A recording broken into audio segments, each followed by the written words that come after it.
Hello students, welcome back to my YouTube channel Sarina's accounting classes. Last video में हमने chapter 3 of the 11th standard शुरू कर दिया था, जिसका टॉपिक था प्रिंसिपल्स ऑफ अकाउंटिंग। और हमने जो टॉपिक स्टार्ट किया था वो very first topic of the chapter assumptions of accounting. Last video में हमने 2 अजम्पशंस बिल्कुल क्लियरली समझ लिए थे और बाकी के 2 अजम्पशंस मैं इस वीडियो में आपको समझाऊंगी। So let's start the video.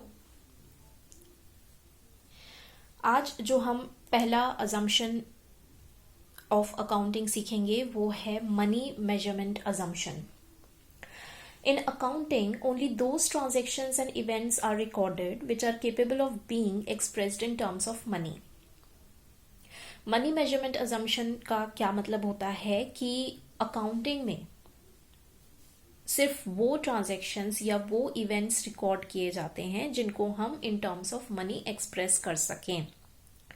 Other events, however important, cannot be recorded if a money value cannot be put on them. ठीक है, वही चीज कि कोई भी दूसरा इवेंट जो मनी में एक्सप्रेस नहीं किया जा सकता, जिसकी कोई मनी वैल्यू ना हो, चाहे वो कितना ही इंपॉर्टेंट इवेंट हो बिजनेस के लिए, लेकिन अगर वो मनी वैल्यू नहीं रखता है तो वो रिकॉर्ड नहीं किया जाएगा किसी भी बुक्स ऑफ अकाउंट्स में। ये कॉन्सेप्ट है मनी मेजरमेंट अजम्पशन का। एग्जाम्पल देती हूं मैं आपको। Accounting does not record a quarrel between the production manager and sales manager. This will certainly damage the interest of the company, but the damage cannot be expressed in terms of money, hence it cannot be recorded. Suppose जो एक business firm का मान लीजिए production manager है और एक sales manager है, ठीक है, दोनों के बीच में कोई क्वेरल हो जाती है, तो इस क्वेरल की वजह से ऑब्वियसली बिजनेस को डैमेज पहुंचेगा, राइट? डैमेज पहुंचेगा, लेकिन क्योंकि उस डैमेज को हम in terms of money express नहीं कर सकते, कितना डैमेज पहुंचेगा, ठीक है, क्या वैल्यू होगी उस डैमेज की, तो क्योंकि हम एक्सप्रेस नहीं कर सकते इन टर्म्स ऑफ मनी, तो it can not be recorded. हम इसको कहीं पर भी रिकॉर्ड नहीं करेंगे, ठीक है। उसी तरह से एक और example, if the general manager retires, the effect on the business cannot be measured in terms of money and thus no record as such can be made. मान लीजिए जनरल मैनेजर है बिजनेस का, वो रिटायर हो जाता है, तो obviously business पे इफेक्ट इसका पड़ेगा, किसी की रिटायरमेंट का, लेकिन कितना इफेक्ट पड़ेगा ये हम क्योंकि मेजर नहीं कर सकते इन टर्म्स ऑफ मनी, तो इसकी भी कोई रिकॉर्डिंग नहीं की जाएगी। Of course, the amount of pension, gratuity, provident fund, etc. payable to the manager will be known and will be recorded. तो जनरल मैनेजर के रिटायर होने से बिजनेस पे जो भी इफेक्ट पड़ेगा उसको तो हम मनी में मेजर नहीं कर सकते, तो वो रिकॉर्ड नहीं किया जाएगा। लेकिन जनरल मैनेजर को जो भी पेंशन दी जाएगी, ग्रेच्युटी दी जाएगी, जो भी प्रोविडेंट फंड का अमाउंट दिया जाएगा, वो हम मनी में मेजर कर सकते हैं, तो ये चीजें जरूर रिकॉर्ड की जाएंगी in the books of accounts, ठीक है। तो दोनों चीजों में डिफरेंस आपको समझ में आ गया होगा कि अगर जनरल मैनेजर रिटायर होता है तो रिटायरमेंट से उसकी क्या इफेक्ट पड़ेगा बिजनेस में, इसको तो हम मेजर नहीं कर सकते, लेकिन जो भी amount of pension, gratuity, provident fund उनको देना है वो हम मेजरमेंट कर सकते हैं मनी की वैल्यू, मनी वैल्यू में, तो वो रिकॉर्ड हम करेंगे, ठीक है। इन दोनों बातों में डिफरेंस है। Money is the only measurement which enables various things of diverse nature in common terms. देखिए, हर चीज को हम मनी में रिकॉर्ड करने की बात क्यों कहते हैं बार बार, क्योंकि मनी ही एक ऐसा मेजरमेंट है जो डाइवर्स नेचर की चीजों को भी एक कॉमन टर्म में ला सकता है, ठीक है।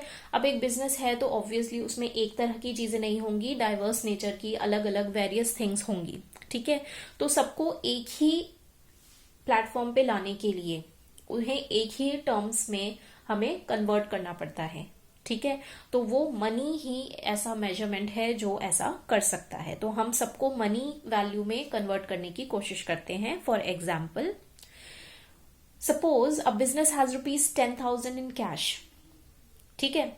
6,000 kg ऑफ रॉ मटेरियल अगर मैं कहूं बिजनेस के पास है, 3 ट्रक्स हैं and 10,000 square metres of land है, तो ये अलग अलग चीजें हैं जिनको अलग अलग हम मेजरमेंट देते हैं, ठीक है। कैश को हमने इन टर्म्स ऑफ मनी ₹10,000 बता दिया। रॉ मटेरियल को की हम क्वांटिटी बता रहे हैं, दैट इज 6,000 kg। ठीक है। ट्रक्स की भी हम क्वांटिटी बता रहे हैं कि 3 ट्रक्स हैं बिजनेस के पास। ठीक है। और लैंड को हम स्क्वायर मीटर्स में बता रहे हैं कि 10,000 स्क्वायर मीटर्स लैंड है। तो ये अलग अलग यूनिट्स में अलग अलग चीजों का डेटा हमारे पास है, लेकिन जब तक हम इसको एक यूनिफॉर्म यूनिट में नहीं ले आते, हम इनको वैल्यू नहीं कर पाएंगे, इनकी वैल्यूएशन हम नहीं कर पाएंगे। ठीक है। All these things can not be added together, लेकिन उनकी वैल्यू को ऐड किया जा सकता है। अगर हमें सबकी वैल्यू पता चल जाए, अमाउंट मतलब इन टर्म्स ऑफ मनी हमें ये सारी चीजें पता चल जाए, तो हम इनको अच्छे से ऐड कर सकते हैं, रिकॉर्ड कर सकते हैं in the books of accounts. ठीक है। सो इसी चीज को हम कन्वर्ट कर देते हैं मनी की टर्म्स में। अब अगेन मैं बोलूं 10,000 इन कैश, 5,000 रुपीज का रॉ मटेरियल। अभी मैं बोल रही थी 6,000 किलो रॉ मटेरियल है। अब उसकी अगर मैं वैल्यू निकाल दूं कि 5,000 रुपीज का वो रॉ मटेरियल है, और उसी तरह से 3 ट्रक्स की मैं वैल्यू बता दूं कि 3 लाख रुपीज के ट्रक्स हैं, और लैंड की भी मैं वैल्यू बता दूं कि 1 लाख रुपीज की लैंड है। ठीक है। तो अब सारी चीजों को मैंने in terms of money convert कर लिया, तो अब मैं सबको टोटल कर सकती हूं, दैट इज ₹4,15,000 इन ऑल। ठीक है। Without such a quantitative record the accounting record will become less reliable. अगर हम ऐसा कन्वर्जन नहीं करेंगे, अगर हम एक क्वांटिटेटिव रिकॉर्ड नहीं रखेंगे, तो अकाउंटिंग रिकॉर्ड्स जो हैं वो लेस रिलायबल माने जाएंगे, और जो रिजल्ट हमें मिलेगा बैलेंस शीट के रूप में या प्रॉफिट एंड लॉस अकाउंट जो भी हमें रिजल्ट देगा वो ट्रू नहीं होंगे। तो ये जरूरी है कि हम हर ट्रांजैक्शन को, हर इवेंट को, हर चीज को, वेरियस थिंग्स को हम इन टर्म्स ऑफ मनी पहले कन्वर्ट करें, उसके बाद हम उनकी रिकॉर्डिंग करें। तो this is all about money measurement assumption.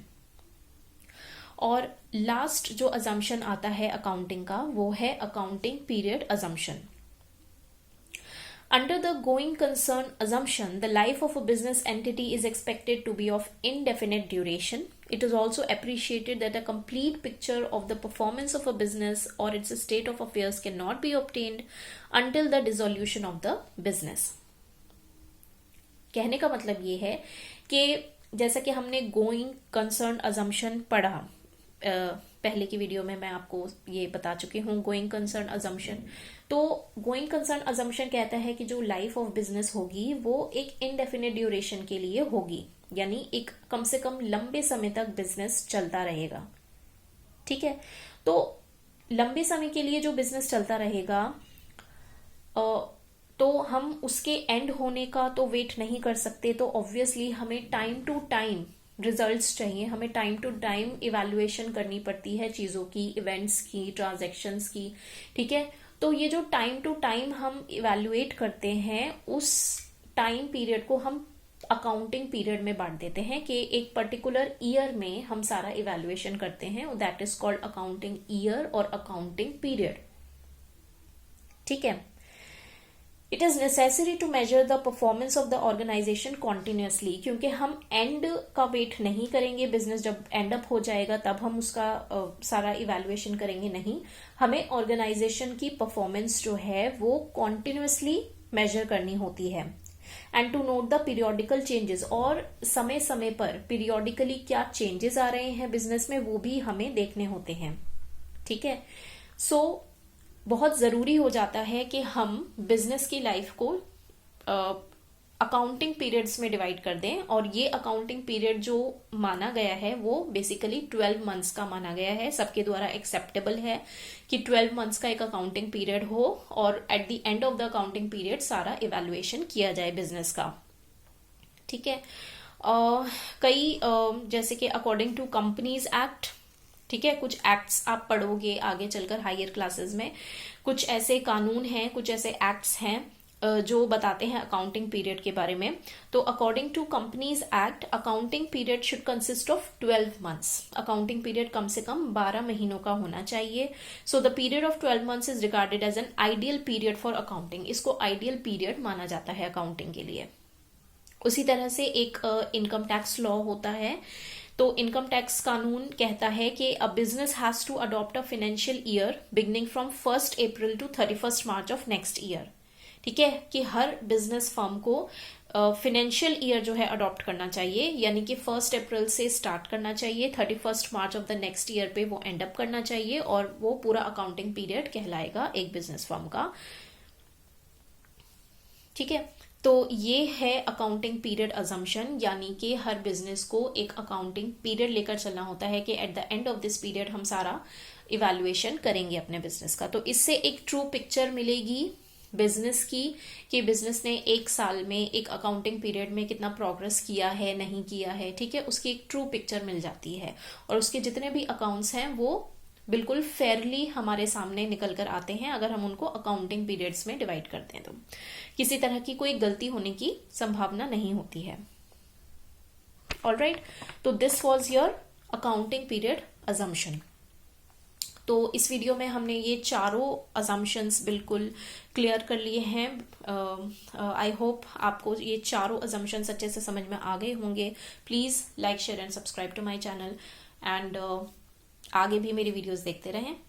Thank you.